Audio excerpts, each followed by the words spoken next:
Welcome to the in front of me OnePlus 10 Pro, and I'll show you the face unlock test on this device.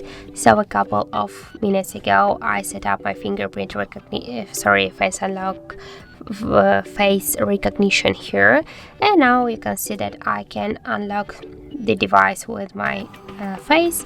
And now I'll just make a couple of tries to unlock the device, and we'll see how fast this feature is. So let's start. 1, 2, 3, 4, 5.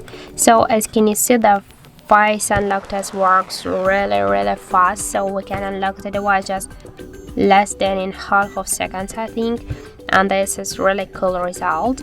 So now I'll just try one more thing to unlock the device with my glasses, because I set up my face recognition without the glasses, and we'll see does this unlock method works when I'm wearing the glasses. So I'm in glasses, if you see.